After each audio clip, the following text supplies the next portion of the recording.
The quiet was the first sign of the end.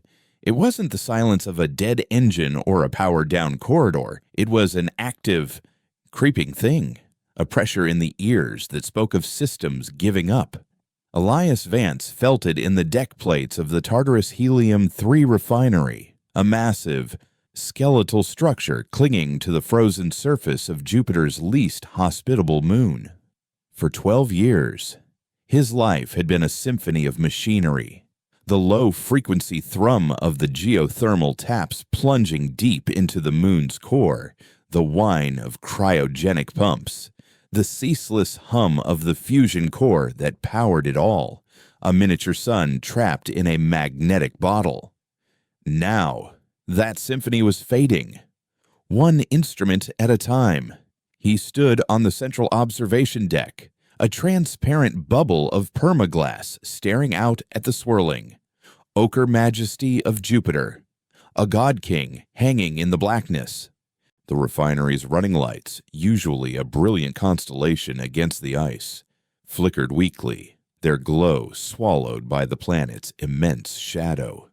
Beside him, Anya Sharma, the station's security chief, crossed her arms, the worn fabric of her uniform crinkling. She wasn't looking at the gas giant. Her eyes were fixed on the master control schematic projected in the air between them. It was a beautiful, intricate web of light, a circulatory system of power and data that he knew better than his own. And it was bleeding out. Dozens of status indicators had shifted from a healthy green to a sickly amber. None were red. There were no alarms, no klaxons, no automated warnings of imminent failure. The system wasn't failing, it was complying. "They're not even bothering to lie about it this time," Anya said, her voice a low rasp that always seemed to carry a splinter of broken glass. No unforeseen maintenance cycles or solar flare interference. Just a clean, quiet shutdown. Elias ran a hand over his tired face, the gesture doing nothing to wipe away the exhaustion that had settled deep in his bones. He was an engineer, a man who believed in tolerances, redundancies, and fail-safes. The idea of a system designed to simply stop, to obey an order from a billion kilometers away without a fight, was a violation of his deepest principles. "The core's output is down 12% in the last hour," he murmured, tracing a fading power conduit with his finger. "Life support in the lower sectors is already shunting to battery backup. We've got maybe 72 hours before the whole grid goes cold." The number hung in the air, clinical and monstrous. 72 hours until the heaters failed, until the recycled air froze in their lungs, until the Tartarus refinery became a tomb for its 142 souls. This was how the architects asserted their authority. Humanity, a boisterous and clever species that had clawed its way to the stars, was not an enemy to be fought, but a workforce to be managed. The architects, a corporate conglomerate of ancient, unseen species, had extended their technology fusion cores, FTL drives, atmospheric processors not as a gift, but as a subscription service. And humanity, desperate to escape a dying Earth, had clicked agree on the terms and conditions without reading the fine print. The fine print was this: they could turn it all off. A labor strike on a Martian colony, a minor trade dispute in the belt, a perceived act of insubordination, any of it could trigger a service interruption. No shots were fired, no fleets were mobilized. They simply revoked the license, and human civilization, which had become utterly dependent on their systems, would begin to suffocate in the silence. A message chimed, soft and polite, from the comms unit. It was system-wide, broadcast from the architect's regional hub orbiting Saturn. Anya activated it, and the voice that filled the room was smooth, placid, and utterly devoid of emotion, like a pre-recorded apology for an unexpected delay. To all licensed users of the Architect Fusion Core network, it began. A system-wide compliance review has identified a series of contractual breaches originating in the Sol system. As a result, a temporary suspension of all active licenses is now in effect. To begin the process of service restoration and reintegration under the revised compliance protocols, please instruct your designated leadership to acknowledge receipt of the new terms of service. We thank you for your cooperation and look forward to a more productive partnership. Anya spat a curse, the sound sharp and ugly in the quiet room. Revised protocols. Reintegration. They want us to crawl back on our bellies and thank them for the privilege of breathing their recycled air. Elias felt a cold knot tighten in his stomach. He had a daughter, Maya. Back on Earth. He hadn't seen her in 6 years. Not since he took this post to pay for her atmospheric permits and clean water rations. Every cycle, he sent back credits. Watched her grow up in grainy, time-delayed video messages, and told himself that this quiet subjugation was the price of her survival. He was a pragmatist. He fixed what was broken and accepted what he couldn't fix. The architects were a fundamental law of the universe, as immutable as gravity. You didn't fight them, you worked around them. But the message wasn't the only thing coming through. A second signal, this one bearing the encryption of the United Earth Directorate, began to play. It was the voice of the Director General himself, strained and thin, a man reading from a script with a gun to his head. To all citizens and off-world personnel, the politician stammered. We have been in communication with our architect partners. There has been a misunderstanding, a regrettable error in judgment on our part. We are complying fully with their requests. All outposts are ordered to stand down. Do not engage in any provocative actions. Await the reintegration teams. This is not a surrender. It is a necessary step to ensure the continued stability and prosperity of the human race. The broadcast ended. The silence that followed was heavier, more profound than before. It was the silence of utter abandonment. Earth had folded. Instantly, they had sacrificed their own people, adrift and freezing on outposts like Tartarus, to appease their corporate masters. So that's it, Anya said, her voice dangerously low. They just sold us, not for 30 pieces of silver, for a software update. Elias turned away from the schematic and looked out at Jupiter again. The planet didn't care. It had watched comets die and moons form. Its great red spot, a storm that had raged for centuries before humanity had even learned to make fire. Their small, desperate drama was nothing to it. What choice did they have? Elias said, the words tasting like ash. We fight. They tighten the leash. We resist. They let us die. The math is simple. To hell with the math. Anya shot back, stepping closer. Her dark eyes burned with an intensity that always unsettled him. She was a relic of a different time. A woman whose parents had fought in the failed expansion wars before the architects arrived. She saw capitulation not as a strategy, but as a disease. You know what I see when I look at that. Vance, I see a leash. They let us run just far enough to feel free. Then they give it a little tug to remind us who's holding the other end. My family died in a service interruption on Io. The official report called it a cascading equipment failure. We know what it was. They suffocated listening to Earth tell them to remain calm and await instructions. She was right. He knew she was right. But the pragmatist in him, the engineer who had spent a lifetime calculating risks, couldn't see a variable that led to anything but their deaths. They were a single refinery on a remote moon. They had no weapons, no fleet, no leverage. "There's nothing to be done.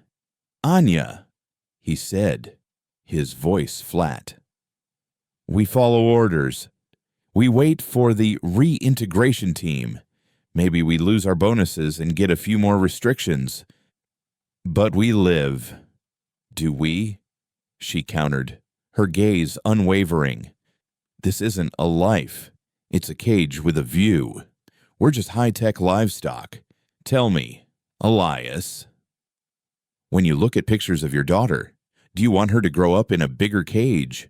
Or do you want her to know her father did something, anything, other than just comply?" His breath caught in his throat. He thought of Maya's last message, her face framed by the smoggy skyline of the Chicago Arcology, telling him she'd topped her class in astrophysics. She had a fire in her, a curiosity that hadn't yet been beaten down by the grim realities of their existence. What would she think of him now, a man who just stood by and let the lights go out? He didn't answer.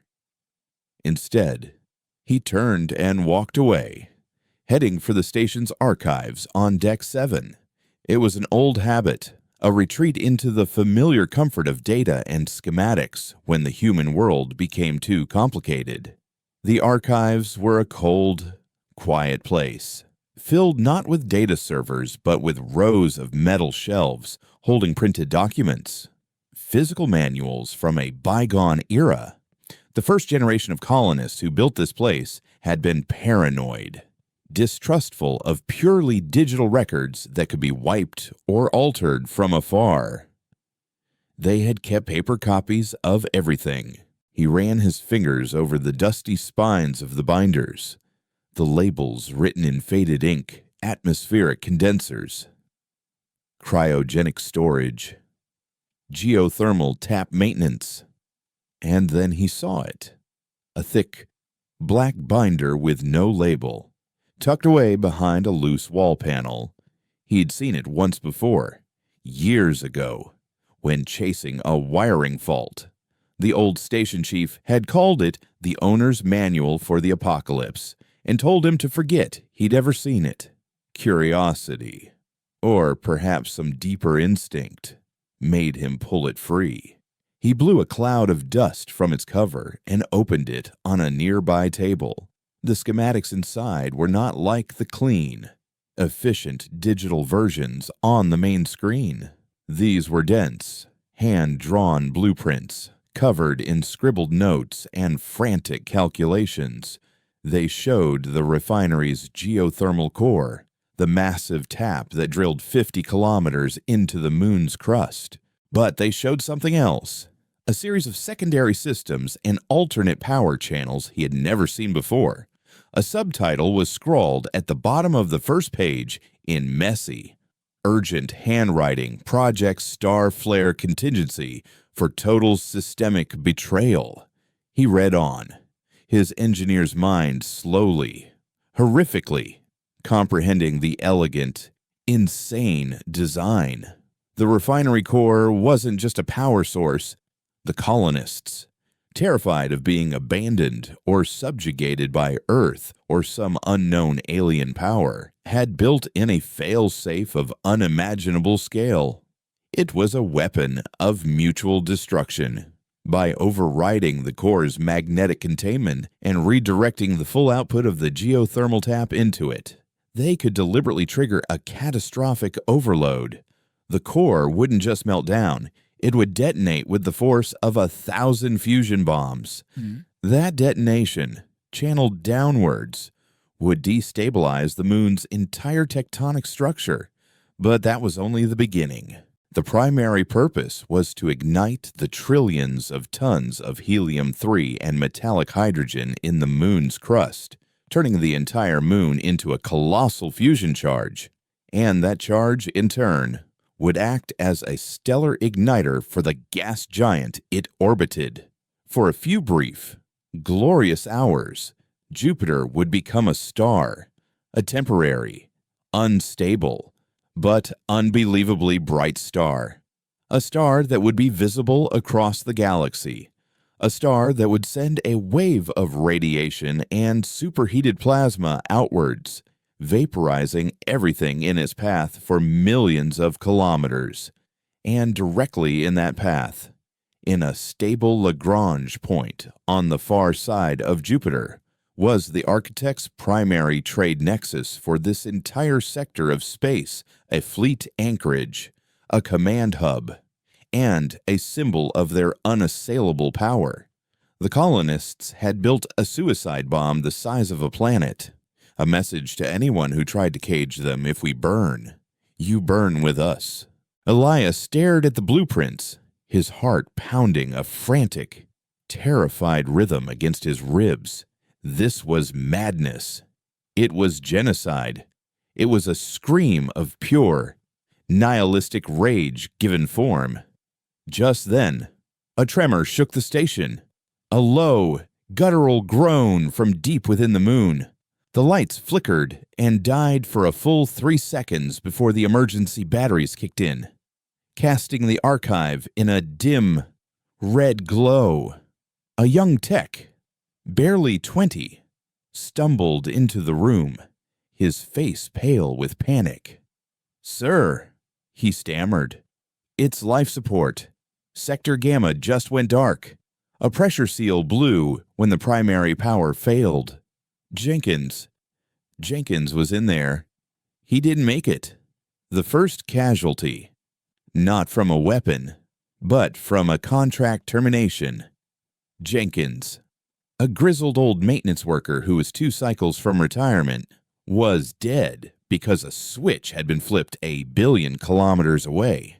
Elias looked from the terrified face of the young tech to the insane blueprints on the table. He thought of Anya's words, of the cage with a view. He thought of his daughter, Maya, looking up at the stars from a world where her future was owned by a faceless entity that could kill a man like Jenkins with a line of code. The math had changed. A new variable had been introduced into the equation. It wasn't about survival anymore. The pragmatist, the engineer, the man who just wanted to keep the systems running, died in that cold, red-lit room. Something else took his place.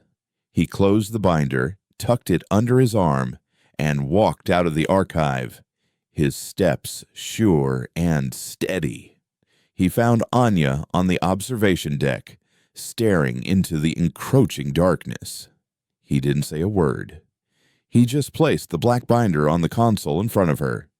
She looked down at the cover, then up at him, her eyes searching his.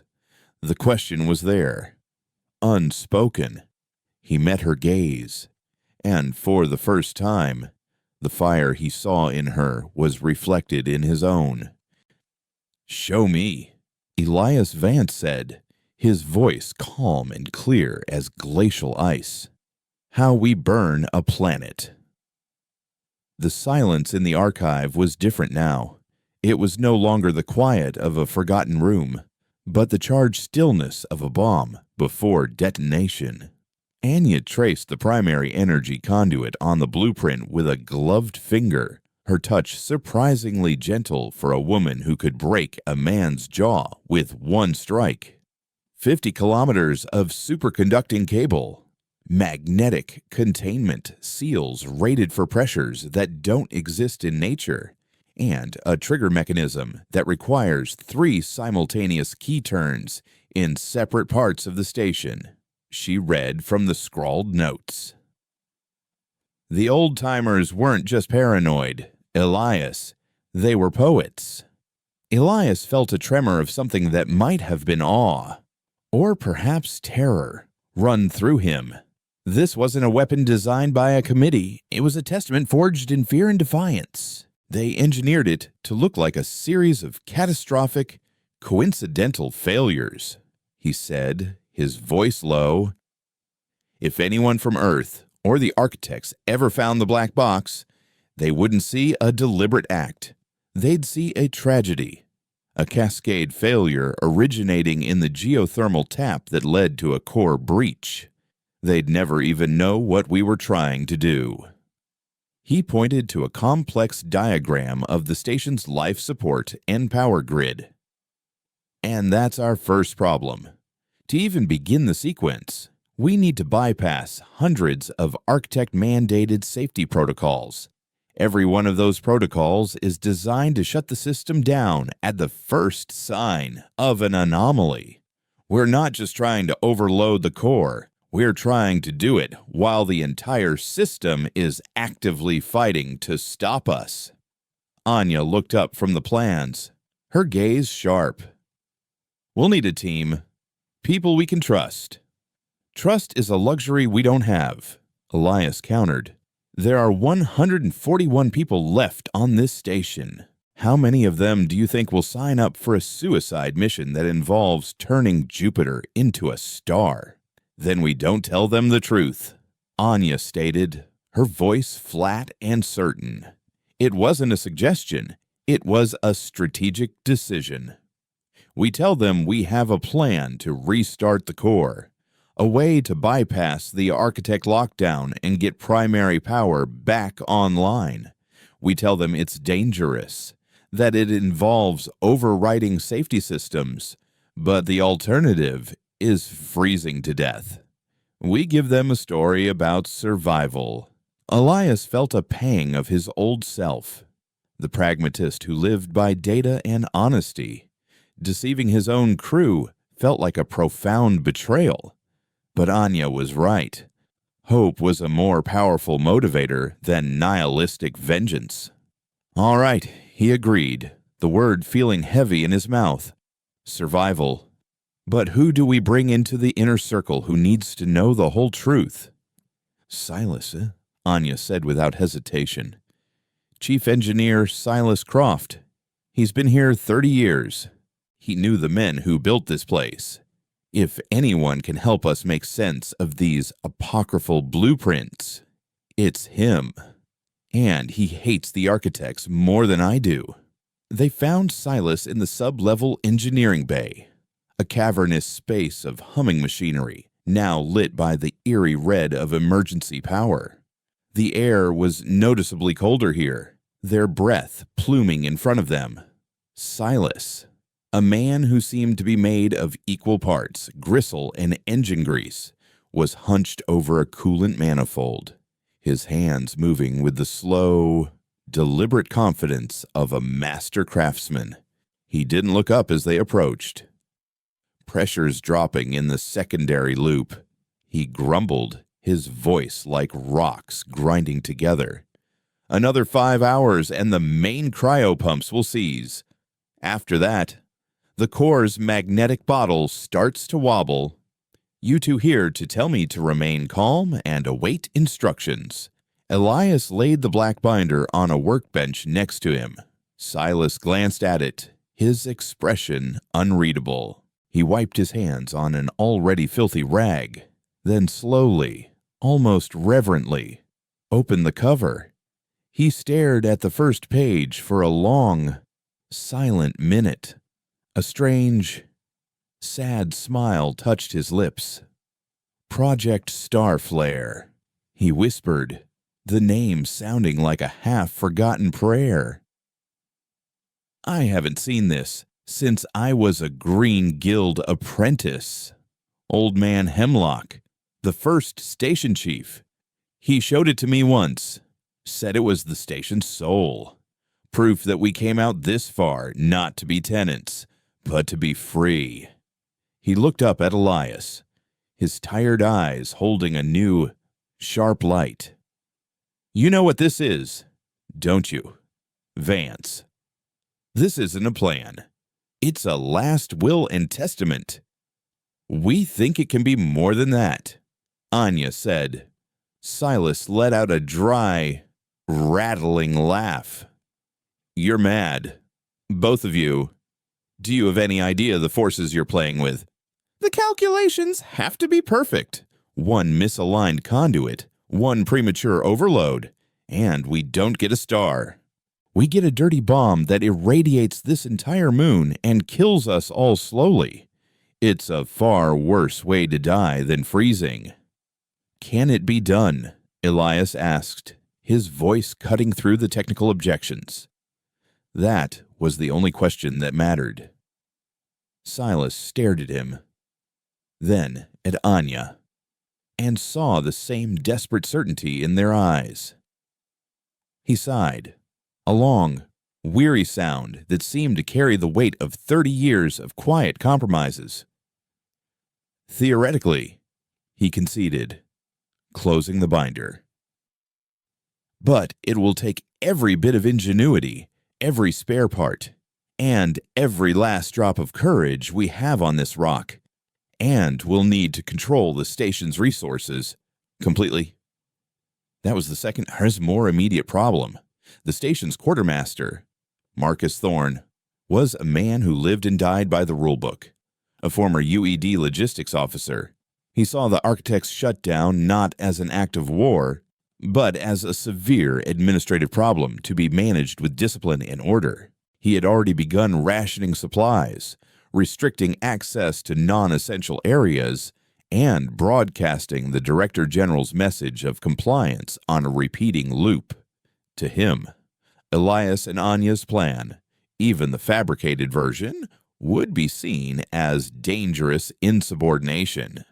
The confrontation happened in the primary storage bay. Thorne had sealed the doors, posting 2 of his own inventory clerks as makeshift guards. Anya and Elias, with Silas in tow, found him directing the transfer of emergency oxygen tanks into a centralized, locked vault. Thorne was a tall, thin man whose neat uniform and precise movements stood in stark contrast to the growing chaos of the station. Vance.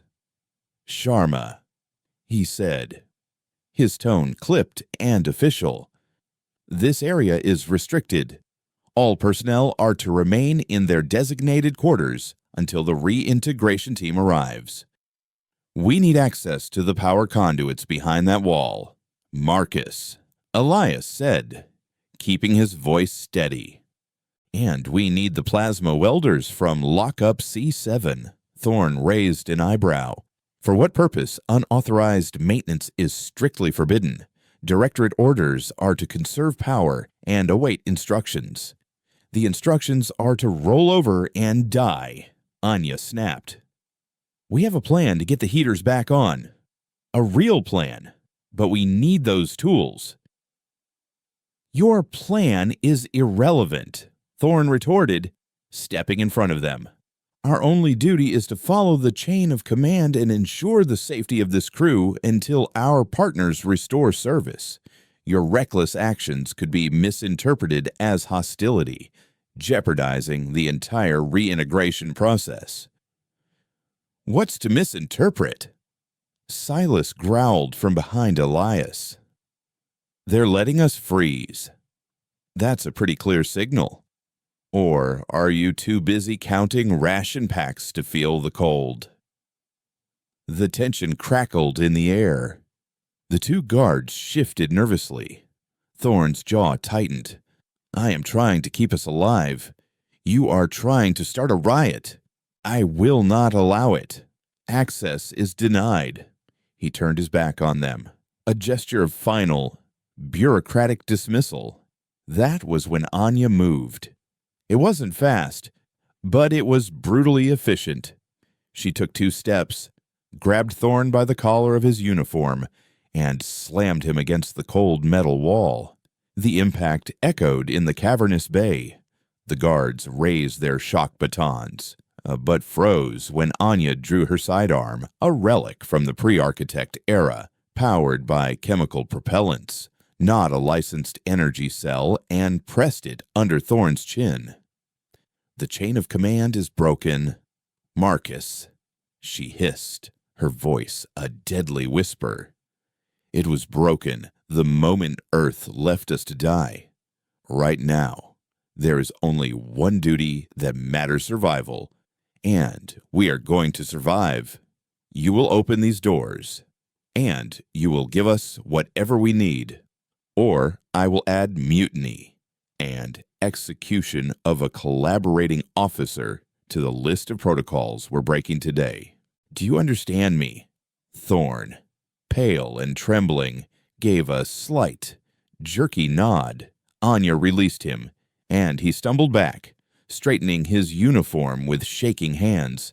He stared at her, then at Elias, his eyes filled with a mixture of fear and righteous fury.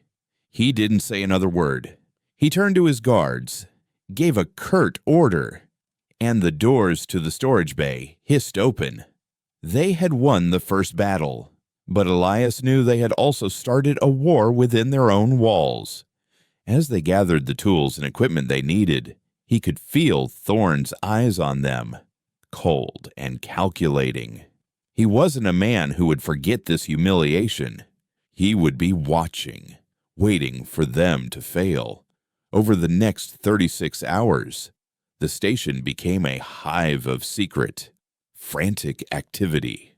Under the cover story of attempting a full system reboot, Elias, Anya, and Silas, along with a handful of engineers and technicians they trusted, began the real work. They descended into the guts of the refinery, into crawl spaces and maintenance tunnels that hadn't been entered in years. They worked in the biting cold, their gloved hands clumsy on the delicate wiring, their only light the narrow beams of their headlamps. Elias felt a strange sense of exhilaration. This was engineering at its most raw, its most primal. There were no simulations, no diagnostic AIs, no safety nets. It was just him, his team, and a set of century-old blueprints that described how to build a god-killing machine. They rerouted power from the dwindling battery reserves to the geothermal tap's emergency controls, bypassing the architect-installed governors. They fabricated new conduits from scavenged parts, their welders casting strange, dancing shadows on the icy walls. Each bypassed protocol, each severed connection to the architect network, felt like a small victory, a link broken in the chain that had bound them. But for every victory, the station paid a price. The power drain was immense. Lights began to fail in the main habitation rings. The water recyclers sputtered and died, forcing them onto emergency reserves. A fine layer of frost began to creep along the inner surfaces of the observation deck's permaglass. The station was dying faster now, and the crew knew it. Fear began to curdle into dissent. Whispers followed Elias and his team through the corridors. They were being reckless. They were violating orders. Thorn was feeding those fears, holding quiet meetings, reminding people of the architect's power and the futility of resistance. The crew began to split into factions, those who clung to the hope of Elias's plan, and those who believed Thorn's promise of orderly, compliant survival. The breaking point came on the third day. Elias was in the primary core control room, a sterile circular chamber deep in the station's heart, when the alert chimed. Thorn had called a station-wide assembly in the mess hall. Attendance was mandatory. It was a direct challenge to his authority. "He's going to try and lock us down," Anya said over the comms, her voice tight with anger. "He'll declare us mutineers and try to rally the rest of the crew against us." "Then we have to face him," Elias replied, looking at the main schematic. They were close. So close. The primary overrides were nearly complete, but they needed more time. "Get everyone to the mess hall. Silas, you're with me." They arrived to a room thick with tension. Nearly 100 people were packed into the space. their faces a mixture of fear, exhaustion, and suspicion. Thorn stood on a table at the far end of the room, flanked by his loyalists. He looked confident, composed, a pillar of order in the encroaching chaos. Elias and his team entered from the opposite side, their work-stained uniforms a stark contrast to Thorn's clean one. The room fell silent. "I have called you here because this station is on the brink of collapse," Thorn began, his voice ringing with authority. "Not because of the architects, but because of the reckless actions of a few. Elias Vance has lied to you. He is not trying to restart the core. He is deliberately disabling our primary systems, draining our emergency power, and pushing us closer to death with every passing hour. He is violating direct orders from Earth and endangering any chance we have of a peaceful resolution." A murmur of fear went through the crowd. Thorn pressed his advantage. "I am relieving Mr. Vance of his duties. My team will secure engineering and reverse the damage he has done. We will restore the station to its standby state, conserve our remaining resources, and await the reintegration team as instructed. It is our only logical choice, our only hope for survival." He had laid the trap perfectly. He was offering them logic, order, and the sanctioned, approved version of hope. Elias knew he couldn't counter with the terrifying truth. He had to sell them the lie, and he had to make it better than Thorn's reality. He stepped forward, his heart pounding. The faces in the crowd looked to him, desperate for an answer. "He's right," Elias said, his voice quiet but carrying across the silent room. The crowd shifted, confused. Even Anya looked at him in shock. "The work we are doing is dangerous. It is draining our power. But he's wrong about why. I'm not trying to restart the core the way it was. I'm trying to turn it into something new, something that is ours. The old colonists, the ones who built this place with their own hands, they left us a gift, a way to hotwire the geothermal tap directly into our own systems, to create a self-sustaining power source completely independent of the architect network. It was a brilliant, serenized, spontaneous lie, built on a kernel of the truth. He could see the idea catching fire in their eyes, a new hope, not of being rescued, but of rescuing themselves. "Thorn wants you to wait," Elias continued, his voice rising with passion. "To wait in the cold, to wait while our friends die, to wait for the same masters who shut off our air to come back and offer us a new leash. I am offering you a choice, a chance to stand on our own. It's a risk. We might fail, but I would rather die on my feet, fighting for a breath of free air, than suffocate on my knees, begging for permission to live. That is the choice before you. Order or freedom, the cage or the cold. You decide." For a moment, there was nothing but the hum of the dying station. Then, a single engineer from Elias's team stepped away from the wall and stood behind him. Then another, a woman from the hydroponics bay, her face smudged with dirt, crossed the floor. Then two more. A line was being drawn, not with words, but with bodies. People moved, shuffling across the floor, choosing their side. When it was over, more than 2/3 of the crew stood with Elias. They were a motley, desperate army, but they had chosen. Thorn stared at the divided room, his face a mask of disbelief and fury. He had lost. He opened his mouth to speak, but no words came. His authority had vanished, replaced by the raw, untamable will of a people who had decided they had nothing left to lose. Elias looked at the faces of his followers, at their tired, frightened, but determined eyes. He had won their loyalty with a lie. Now, he had to honor their faith by delivering a truth so terrible it would either save humanity or shatter it into dust. The war for the Tartarus refinery was over. The war for the soul of the solar system was about to begin.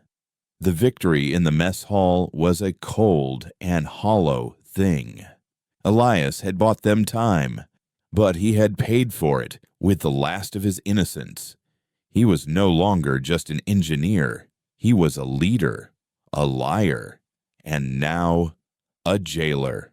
Thorn and his 20 loyalists were confined to a secure dormitory on a lower deck, their compliance ensured by Anya's security team. It was a necessary precaution. Thorn was a zealot for the old order, and his brand of logic was a poison that could still spread through the station's frightened population. But locking up their own people felt like the first step down a dark and irreversible path. With the internal dissent silenced, the real work began in earnest. The station was now on a full war footing, though the only enemy was time and the laws of physics. Elias divided the crew into teams. One group, led by Silas, focused on the final, terrifying modifications to the geothermal core. Another, under Elias's direct command, worked on the station's long-range comms array, cannibalizing it not for communication, but for a purpose far more esoteric and critical to the plan. A third team, managed by Anya, was tasked with the grimmest job of all preparing the station for its own demise. They began stripping non-essential systems, stockpiling the few remaining emergency supplies, and retrofitting the station's 2 heavy-duty ore haulers, the Heracles and the Atlas, into makeshift evacuation vessels. The haulers were clumsy, slow, and designed for journeys of hours, not days. But they were their only hope of escaping the moon's destruction. Elias found himself living in the core control room. He barely slept, fueled by stimulants from the medbay and a growing, obsessive focus on the blueprints of Project Starflare. The math was a beautiful, terrifying puzzle. Every calculation had to be precise, and the overload sequence, the channeling of the plasma burst, the controlled demolition of the geothermal tap to prevent a premature explosion. It was like composing a symphony where a single wrong note would kill the orchestra. He worked with Sila, the two of them speaking a clipped, dense language of energy yields, magnetic field tolerances, and structural integrity equations. The old engineer was a rock, his steady hands and decades of experience a perfect counterpoint to Elias's frantic, inspired brilliance. "You're thinking like an architect-engineer, Vance," Silas would grumble, pointing a greasy finger at one of Elias's schematics. "Elegant, efficient, too clean. You've got to remember who built this thing. Hemlock and his boys. They weren't building a watch. They were building a bomb. They used brute force. They overbuilt everything. Don't be afraid to push the system past its pretty little red lines. It was designed to break." Meanwhile, Anya was transforming from a security chief into a quartermaster of the apocalypse. She was ruthless in her efficiency, her voice a constant, sharp presence over the station's comms, directing the salvage operations.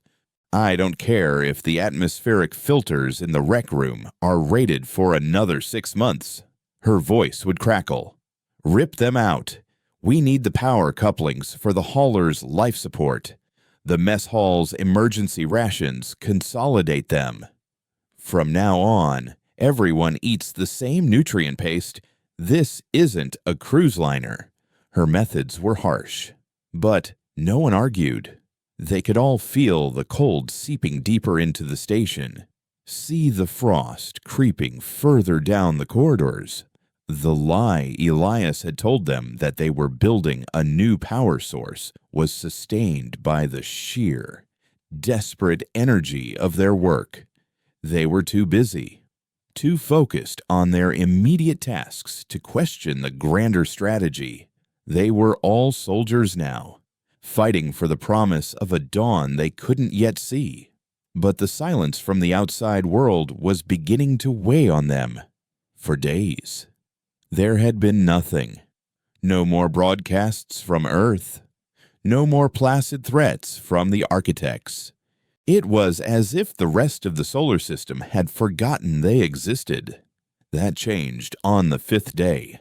Elias was calibrating the final plasma conduit relays when an urgent summons came from the comms station.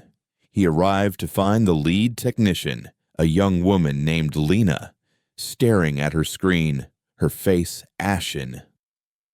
"Sir," she said, her voice barely a whisper, "we're receiving a transmission.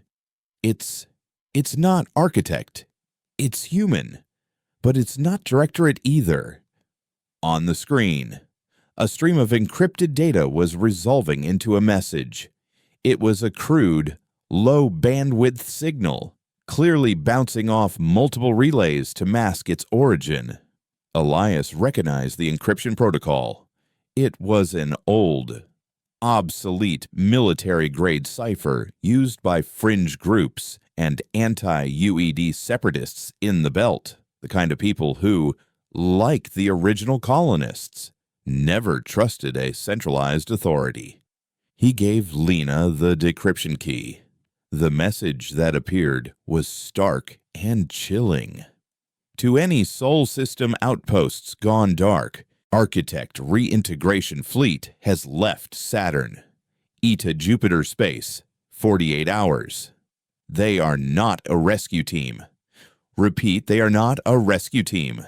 Expect forced extraction and decommissioning of all non-compliant assets. Zero Survivor Protocol is in effect. If you can hear this, you are on your own. The belt resists. End message. Elias read the message 3 times, the words burning themselves into his mind. Zero Survivor Protocol. Decommissioning. They weren't just being left to die. They were being erased. The architects weren't coming to offer a new contract. They were coming to foreclose on the property and liquidate the inventory. He forwarded the message to Anya and Silas.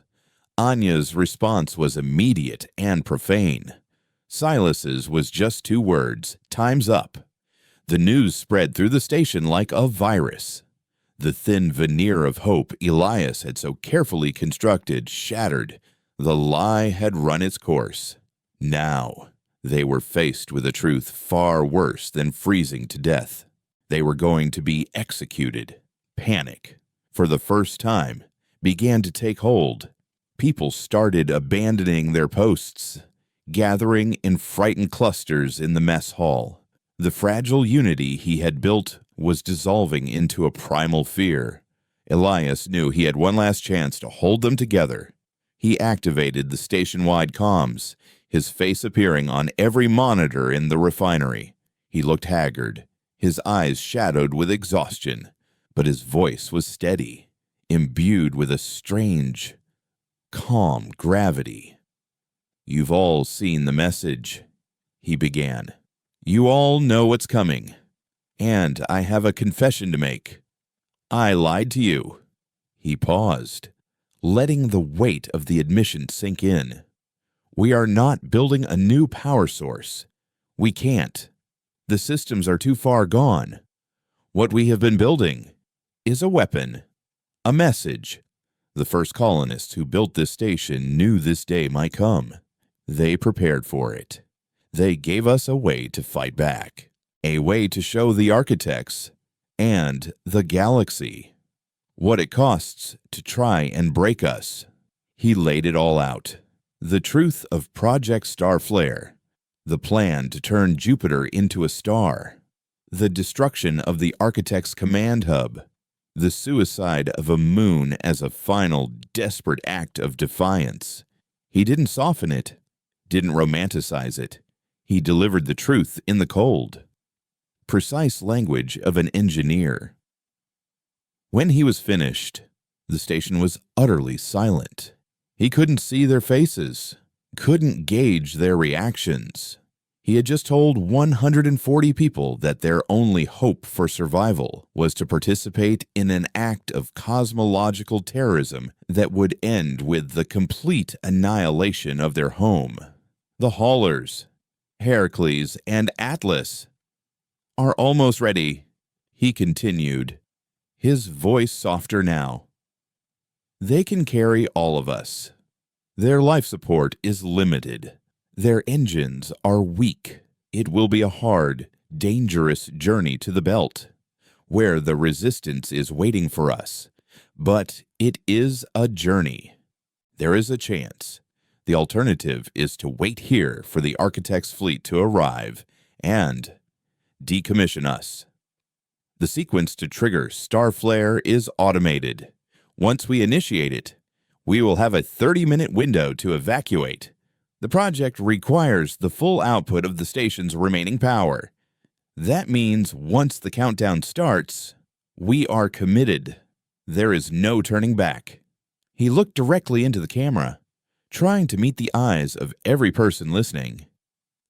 I am not ordering anyone to do this. This is a choice. We have spent our lives taking orders, complying with terms of service written by masters we've never seen. For once, we get to choose our own terms. We could die here as victims, erased and forgotten. Or we can leave a scar on the heavens so deep that no one will ever forget we were here. We can leave a legacy of fire. I have made my choice. Now you have to make yours. He cut the transmission. The silence that followed was the most profound he had ever experienced. He had thrown his last card. Now, all he could do was wait. He went to the observation deck. Anya was already there, staring out at the serene, swirling face of Jupiter. A legacy of fire, she said, a wry smile on her lips.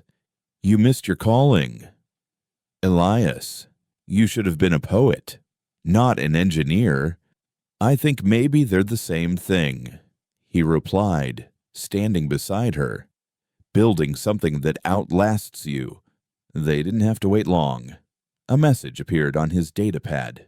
It was from Lena, the comms tech. The crew is back at their posts. Sir, it read, all of them. What are your orders? A wave of relief, so powerful it almost buckled his knees, washed over him. He had not broken them. He had forged them. Tell them to finish the job, he typed back.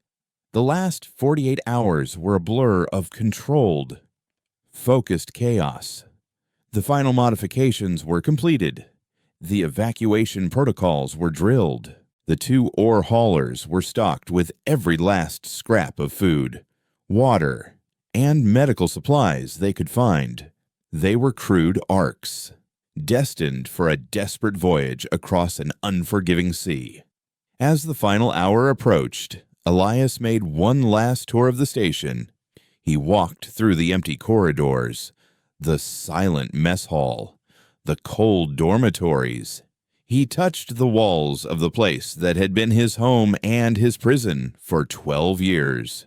It was a ghost ship now, waiting for its final, glorious death. He ended up in the archive, where it had all begun.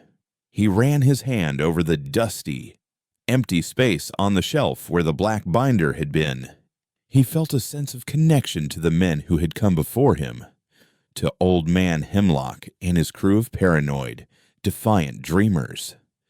They had planted a seed, and now, a century later, it was about to bear its terrible fruit.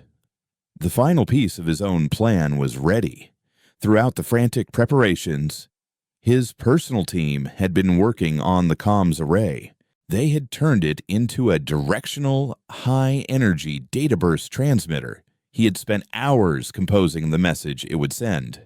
It contained everything: the blueprints for Project Starflare, the history of the Tartarus refinery, the architect's message of termination, the directorate's message of betrayal, the names and personal logs of every crew member, living and dead. It was a digital time capsule, a scream of truth aimed at the stars. It would be the station's final broadcast, a message in a bottle thrown into the cosmic ocean just moments before the end. It was their story, and it would be heard. He returned to the core control room for the last time. Silas and Anya were there, their faces grim but resolute. On the main screen, a new display had appeared, a countdown timer, and beside it, a single, ominous icon, a stylized starburst. The Architect fleet just entered the Jupiter system. Lena's voice crackled over the comms. They're on a direct intercept course. ETA to weapons range 35 minutes. Elias looked at his two companions. This is it, he said. They each took their positions at the 3 key-turned stations, just as the blueprints had dictated. 3 keys, held by 3 people, in a final, shared act of will. For Jenkins, Silas growled, his hand on his key. For my family, Anya whispered, her eyes burning with a cold, clear light. Elias thought of his daughter, Maya. He hoped, with a desperate father's heart, that she would one day hear their story and understand. Not the story of a terrorist, but of a man who had chosen to break a cage rather than die in it. For everyone who was ever told to just comply, Elias said. He looked at the countdown timer on the screen. It was set for 30 minutes.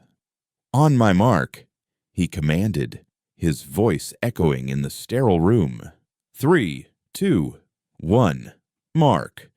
Simultaneously, they turned their keys. A deep, resonant hum filled the station, a sound that was felt more than heard. It was the sound of a planet's heart beginning to race. On the main screen, the countdown began. 30 euro, 29, 59, 29, 58. Evacuate, Elias ordered into the comms. All hands, evacuate now. Godspeed to you all. The final war had begun. A war of 30 minutes. A war against a planet. And a war for the soul of a species. The 30-minute countdown was a lifetime and a heartbeat. The moment the keys turned, the Tartarus refinery ceased to be a home and became a tomb in waiting. A single piercing alarm, a sound no one had heard in years, echoed through the empty corridors, a final, automated scream from the station's dying consciousness. For Elias, Anya, and Silas. There was no time for reflection. Their mad dash from the core control room to the docking bay was a frantic, surreal journey through a station that was actively tearing itself apart. The hum of the overloading geothermal tap grew into a visceral, bone-jarring vibration. The deck plates shuddered, and the emergency lights flickered violently, casting strobe-like shadows that danced like frantic ghosts. "She's not going to hold for 30 minutes!" Silas yelled over the din as they ran, his voice raspy. "The containment fields are already fluctuating outside of projected limits. Hemlock's brute force design is fighting itself to death." Elias didn't need the warning. He could feel it. The very air seemed to crackle with an unnatural energy. They were running on a cascading timeline now. Every second bought was a second stolen from the jaws of a nuclear catastrophe. They reached the main docking bay just as the last of the crew was scrambling aboard the 2 ore haulers. The Heracles and the Atlas were monstrously ugly vessels, their hulls scarred and pitted from decades of service. Now, with salvaged life support pods welded crudely to their spines, they looked like wounded, desperate beasts. Anya immediately took command of the evacuation, her voice cutting through the panic and the noise. "Get aboard, secure your harnesses, seal the inner doors," she bellowed, physically pushing stragglers toward the airlocks. Lena, the young comms tech, was the last one to cross the threshold into the Heracles. She paused, turning to Elias, her eyes wide with a terror that was almost religious. "The final broadcast. Sir," she said, her voice trembling. "It's away. The data burst is traveling at near light speed. Whatever happens, they'll hear us. They'll know." Elias nodded, placing a hand briefly on her shoulder.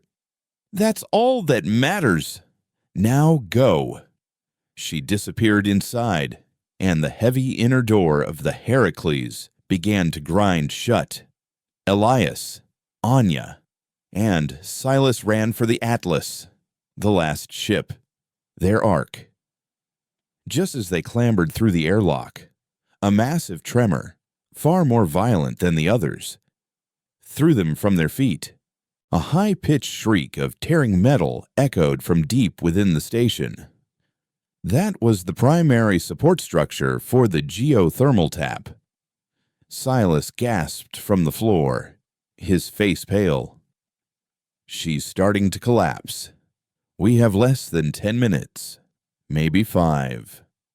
They sealed the outer hatch and strapped themselves into the cramped, functional cockpit of the Atlas. Elias took the pilot's seat, his hands moving with practiced familiarity over the controls. He had flown these haulers 1,000 times on routine ore transfers, but now the sluggish, unresponsive controls felt alien and terrifying.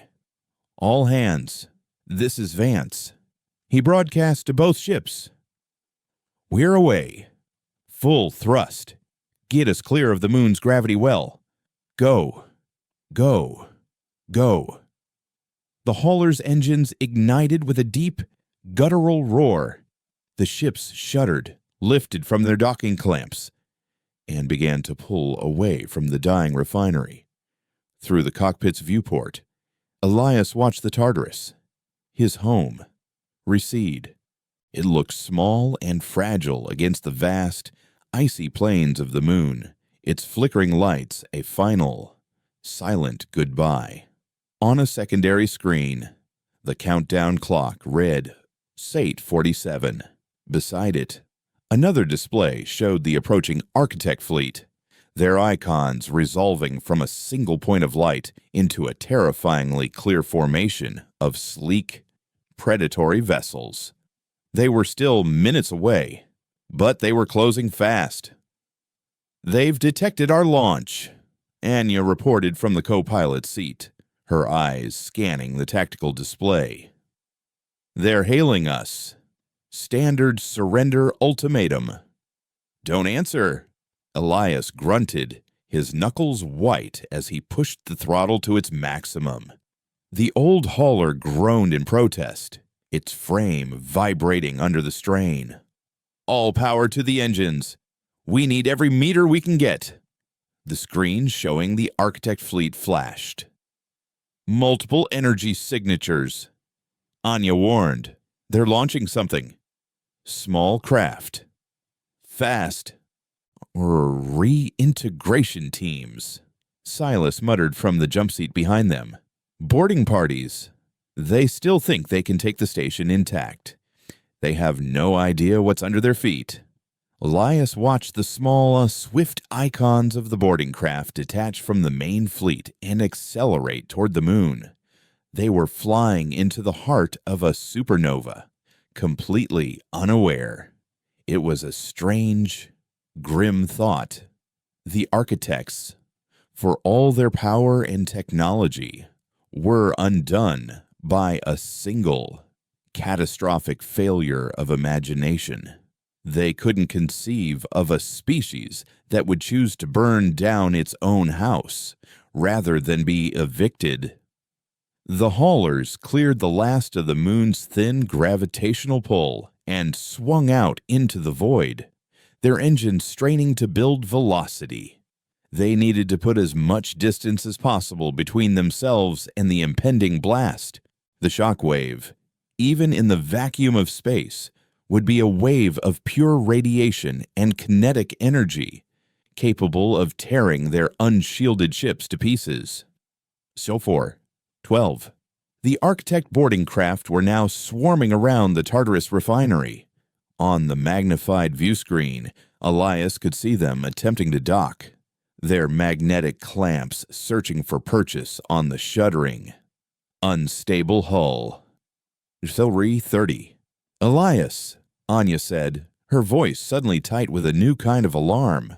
Look at the Heracles. He glanced at the sister ship, flying a few kilometers off their port side. A plume of white vapor was venting from one of its primary thrusters. Coolant leak, Silas diagnosed instantly. One of their engine seals must have ruptured during that last tremor. They're losing thrust. As he spoke, the Heracles began to drift, its trajectory curving back slightly, losing its race against the clock.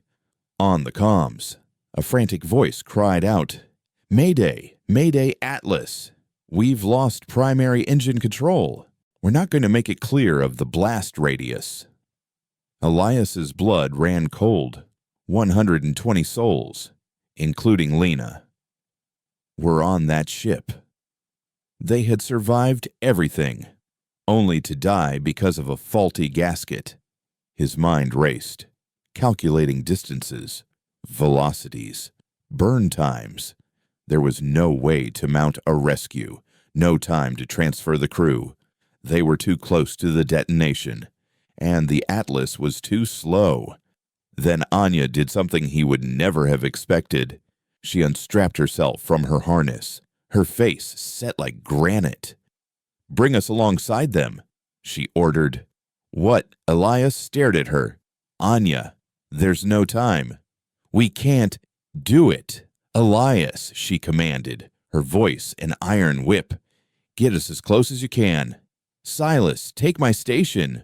Prepare to detach the forward cargo clamp. Silas, after a moment's hesitation, nodded grimly and moved to the co-pilot seat. Elias, his heart pounding with a terrible understanding, obeyed. He gently nudged the Atlas with the maneuvering thrusters, bringing their lumbering ship alongside the crippled Heracles. The two ships were now flying in a precarious, desperate formation, less than 100 meters apart. "What are you doing?" Elias asked, his voice strained. "Buying them a future," Anya replied. She was already at the main airlock, strapping on a heavy-duty EVA suit. The suit was equipped with a magnetic tether and a powerful, short-range propulsion pack designed for maneuvering large chunks of ore.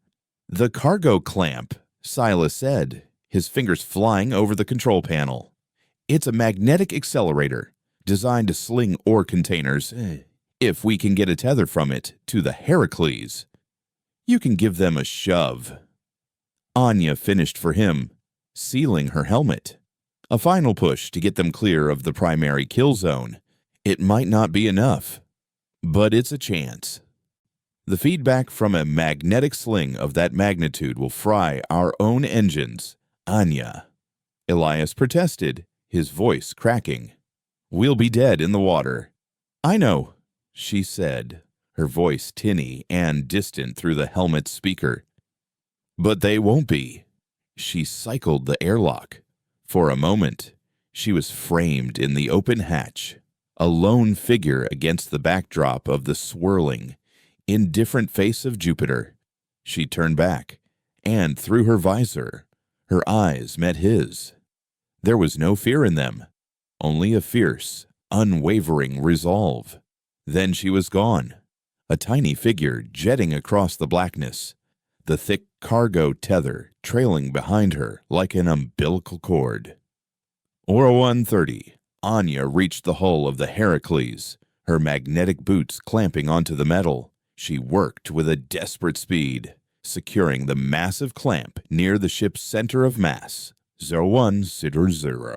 Tether is secure, she broadcast, her breath coming in ragged gasps. Elias, when I give the word. Silas fires the accelerator. You keep our nose pointed away from them. The recoil is going to be a bitch. Elias's hands were slick with sweat on the controls. This was it. The final, insane, beautiful, and terrible act of their rebellion. 030. The Architect fleet, finally realizing something was catastrophically wrong, began to turn, their engines flaring as they tried to escape the trap they had flown into. It was too late. 15.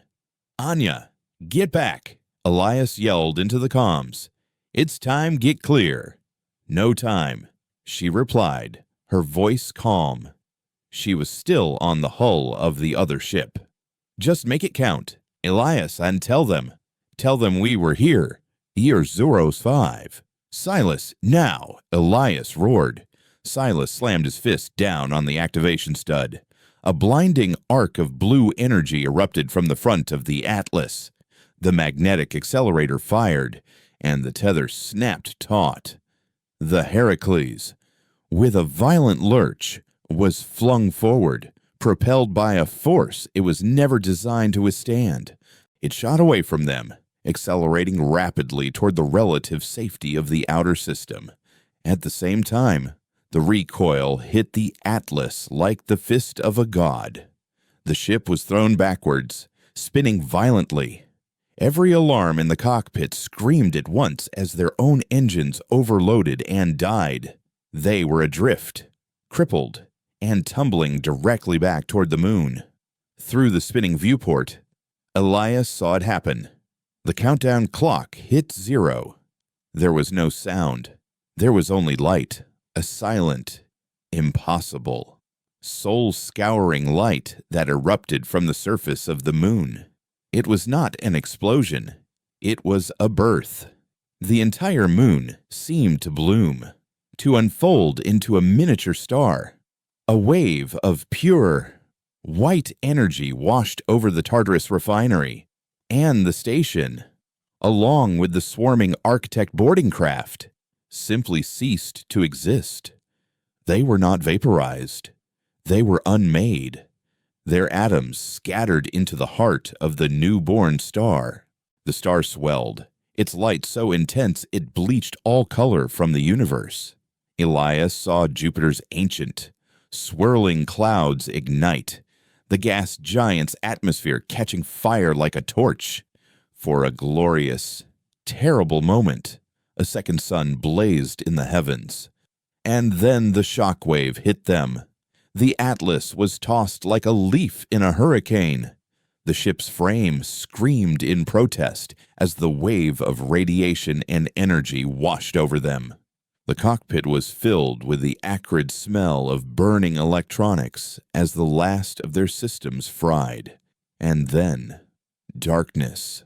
The light faded, the tumbling stopped, and a profound, absolute silence fell. Elias was floating in his harness, the cockpit lit only by the faint, dying glow of the new star that had been Jupiter's moon. His ship was dead. His friends were gone. He looked out the viewport. The Architect fleet was in ruins. Their sleek ships twisted and melted into unrecognizable hulks of slag, caught in the fiery breath of the star they hadn't seen coming. Further out, a single, faint glint of light was moving away from the devastation. The Heracles. Anya's sacrifice had worked. They were alive. They had escaped. He and Silas were alone, adrift in a dead ship in the middle of the most dangerous, irradiated patch of space in the solar system. He had won. He had delivered his message of fire, and the price had been everything. He closed his eyes, and for the first time since it had all begun, Elias Vance allowed himself to feel the crushing weight of what he had done. He had burned a planet to save his people, and in the process, he had become a monster, a savior, a ghost. He didn't know what he was anymore. He only knew that he was adrift in the silence, waiting for the end. The silence that followed the star flare was a living entity. It pressed in on the hull of the crippled Atlas. A silence filled with the ghosts of 1,000 vaporized ships and the low, angry hum of residual radiation. Elias floated in the dead cockpit. The universe outside the viewport, a surreal masterpiece of destruction. The newborn star, once a moon, burned with a fierce, unstable light, casting long, distorted shadows across the wreckage of the Architect fleet. Jupiter itself was a wounded giant, a vast swathe of its atmosphere scorched and bleeding light, a planetary scar that would tell their story for centuries. Beside him, Silas stirred, his groan a painful, human sound in the mechanical tomb.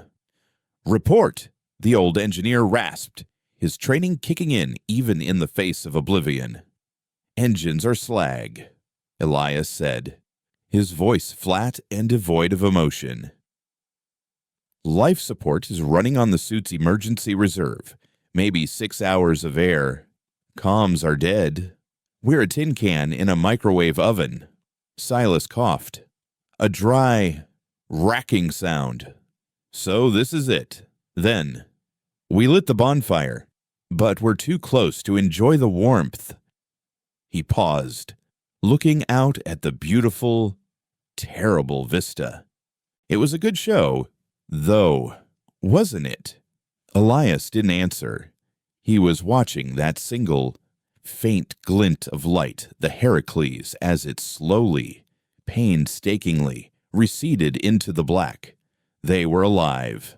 Lena, the technicians, the engineers, the families who had put their faith in him. They had a chance. The thought was not comforting. It was an agony. He had saved them, but he was not with them. He was trapped here, in the aftermath, left to contemplate the cost of their salvation. He had sacrificed Anya. He had sacrificed his own future. He had become a monument to his own victory. And it was a cold and lonely pedestal. Hours passed. The small star began to cool, its brilliant white light shifting to a sullen, angry red. The radiation storm that had battered their ship began to subside, leaving behind an eerie, charged quiet. They spoke little, conserving their breath, lost in their own thoughts. Elias's mind kept returning to his daughter, Maya. The data burst, their final message in a bottle, was traveling at the speed of light. It would reach the inner solar system in minutes. Maya would hear it. She would know what her father had done. Would she see him as a hero or a monster who had sacrificed the lives of his friends and unleashed a terrible, cosmic violence upon the universe? The line between the two seemed impossibly thin, just as a creeping, cold lethargy began to set in, a sign that the oxygen in his suit was running low. A new light appeared on the edge of the debris field. It wasn't the angry red of the dying star or the cold, distant light of the true sun. It was the blue-white flare of a fusion engine. "Company," Silas breathed, his voice weak. "Architect survivors." "No," Elias said, his eyes straining. "The drive signature is wrong. It's chaotic, unrefined, human." The ship resolved out of the darkness, a brutal, ugly thing that looked less like a vessel and more like a collection of salvaged parts welded together in a fit of rage. Its hull was a patchwork of different alloys, scarred with old weapon emplacements and jury-rigged sensor arrays. It was a belter ship, a child of the Resistance that had sent them the warning. The ship circled their dead hauler once, like a shark inspecting a potential meal. Then a crackle of static filled their helmets. It wasn't a clean digital transmission, but an old-fashioned, wide-band radio signal. Calling any survivors of the Jupiter event, a gravelly voice said, "This is the free trader, Vagabond. We read a significant energy event, and we picked up a data burst. A hell of a story. Anyone out there to claim authorship?" Elias fumbled with the controls on his suit, switching his comms to the open, unencrypted channel. "This is Captain Elias Vance of the refinery Tartarus," he transmitted, his voice hoarse. "We read you, Vagabond. We are 2 survivors aboard the hauler Atlas. We are dead in the water. No life support. Limited air."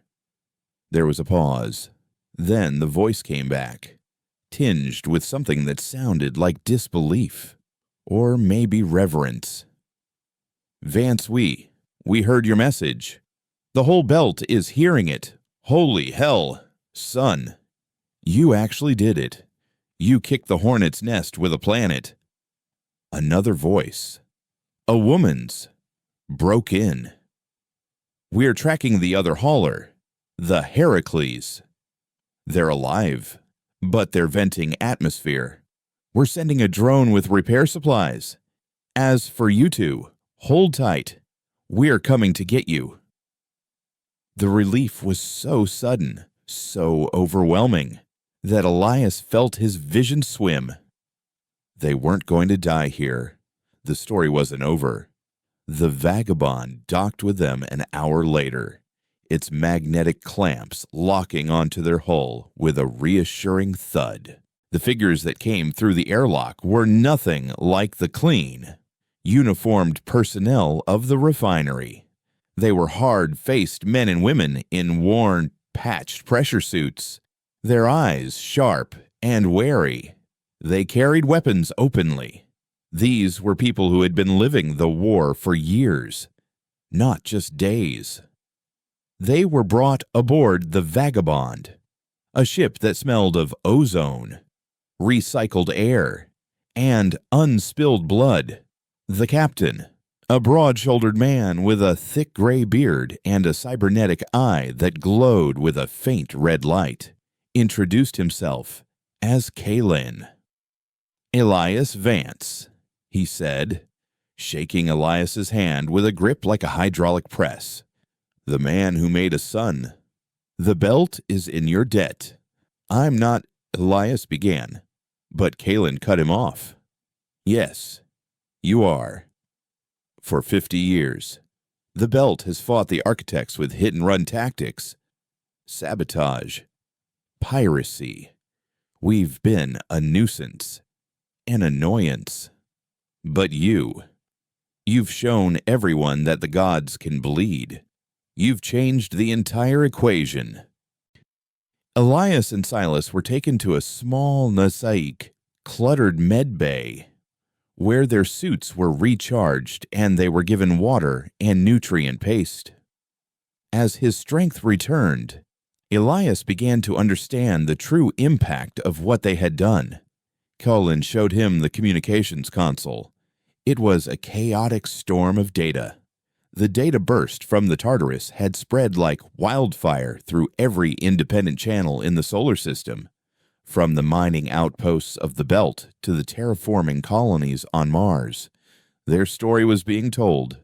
The video logs of the crew, the cold text of the architect's termination order, Anya's fierce defiance, Elias's final, desperate speech. It had all become part of a new, rapidly forming legend. And the response was electrifying. On Mars, workers were walking out of the architect-controlled mines, declaring their allegiance to the vanguard of Jupiter. as they were already being called. In the belt, dozens of independent ships, like the Vagabond, were forming into makeshift battle groups, openly challenging Arctech patrols. The single act of defiance on a forgotten moon had ignited a system-wide rebellion. The Architects' silence, once a tool of intimidation, now looked like weakness. Their aura of invincibility was shattered. "They'll retaliate," Elias said, looking at the swirling map of conflicts on Kalen's screen. "They'll come back with everything they have." "Let them," Kalen grinned, his cybernetic eye flaring. "For the first time, we'll be ready for them. You haven't just given us a victory, Vance. You've given us a flag, a symbol." A few days later, they rendezvoused with the Heracles. The reunion was somber and emotional. Lena and the other survivors greeted Elias not as a commander, but as a prophet. They knew the story of Anya's sacrifice. They understood that their lives had been bought at a terrible price. In a quiet, makeshift ceremony in the Vagabond's cargo bay, they held a memorial for Anya, for Jenkins, and for all the others they had lost. They had no bodies, so they inscribed their names on a spare panel of the Atlas's hull, a piece of their old home they had salvaged. It was their first monument in a new war. Elias knew he could not rest. The legend of Elias Vance, the Sunmaker, was growing. But the man himself was still just an engineer, lost and uncertain. He had started a fire, but now he had to help control the burn. He met with Kalen, with Silas, with the newly elected leader of the Heracles survivors.